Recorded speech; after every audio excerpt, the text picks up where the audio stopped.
తెలంగాణలో గత బీఆర్ఎస్ ప్రభుత్వ హయాంలో జరిగిన ఫోన్ ట్యాపింగ్ వ్యవహారంపై AP PCC chief YS Sharmila తొలిసారిగా స్పందించారు. ఏపీ తెలంగాణలో చేస్తున్న అరాచకాలతో పోలిస్తే ఫోన్ ట్యాపింగ్ విషయం చిన్నదిగా అనిపించిందని, అందుకే ఈ అంశాన్ని బయటకు చెప్పలేకపోయారని వైఎస్ షర్మిల వివరించారు. అన్న ఉద్దేశంలో నన్ను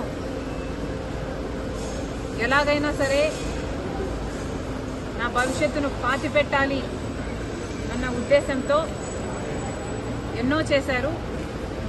అందులో భాగం ఫోన్ ట్యాపింగ్లు అయితేనేమి, నా మీద నిఘా పెట్టడం అయితేనేమి, నేను మాట్లాడుతున్న వాళ్ళని ట్రాక్ చేయడం అయితేనేమి, నాకు రాజకీయంగా బలమయ్యే వాళ్ళని లేక నాకు సపోర్ట్ చేసే వాళ్ళని బెదిరించడం అయితేనేమి, ఇలాంటివి ఎన్నో చేశారు. అందులో భాగంగానే ఈ ఫోన్ ట్యాపింగ్ కూడా చేశారు. జగన్మోహన్ రెడ్డి గారు నా మీద చేసిన అత్యాచారాలలో ఫోన్ ట్యాపింగ్ అనేది చాలా చిన్నది. అసలు నేను ఊపిరి తీసుకోవడమే కష్టం చేశారు జగన్మోహన్ రెడ్డి గారు. కనుక ఆ రోజుల్లో నేను తెలంగాణలో పొలిటికల్ అరీనాలో ఉన్న కేసీఆర్కి వ్యతిరేకంగా పోరాటం చేస్తున్న జగన్మోహన్ రెడ్డి గారికి ఏ సంబంధం లేనప్పటికీ నన్ను తొక్కేయాలి అనే గట్టి ప్రయత్నం చేస్తున్నాడు. ఇంతమంది ఇన్ని ఫోర్సెస్తో పోరాటం చేయడం వాస్తవానికి నాకు చాలా కష్టంగా ఉండింది. Therefore, I could not fight every battle. I had to choose which battle to fight, and our time lo I could not afford to fight this phone tapping issue.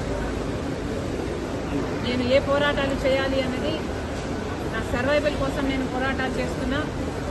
కాబట్టి ఆ పర్టికులర్ టైంలో ఫోన్ ట్యాపింగ్ ఇష్యూ మీద నేను పోరాటం చేయలేకపోయినా, in spite of knowing that is illegal, unethical and against my constitutional rights.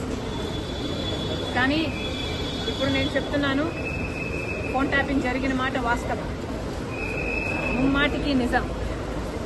ఈ కాన్వర్సేషను సుబ్బారెడ్డి గారు YCP నాకు సొంతంగా వినిపించింది. ఇది నిజం. కాబట్టి ఇప్పటికైనా నేను అప్పుడు చేయలేని పోరాటం, ఇప్పుడు ప్రభుత్వాలు మారాయి, ఇక్కడ రేవంత్ అన్నగారు ఉన్నారు, అక్కడ చంద్రబాబు గారు ఉన్నారు. కనీసం ఇప్పుడైనా ఈ ఇష్యూని చాలా సీరియస్గా తీసుకోవాలి. ఎక్కడ ఏ ఎంక్వైరీకి రమ్మన్నా నేను కూడా రావడానికి సిద్ధంగా ఉన్నాను.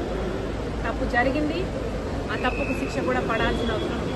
అంటే ఎంక్వైరీనైనా మీరు ఏమన్నా ఫిర్యాదు చేసే అవకాశం నేను ఫిర్యాదు చేయాలి అనుకుంటే జగన్మోహన్ రెడ్డి గారు నాకు ఎంఓయూ రాసిచ్చిన రోజే ఇది అమలు చేయటం లేదు అని ఫిర్యాదు చేసేదాన్ని. నిజానికి సొంత తల్లిని కోర్టుకు ఇచ్చింది జగన్మోహన్ రెడ్డి గారు. నాకు పర్సనల్ గ్రడ్జెస్ లేవు అని నిరూపించుకోవడానికి మేబీ నేను పర్సనల్ ఫిర్యాదు చేయకపోవచ్చు. కానీ నేను చెప్పాలనుకుంటున్నది సోషల్ ఇష్యూ. ఇక్కడ తప్పు జరిగింది.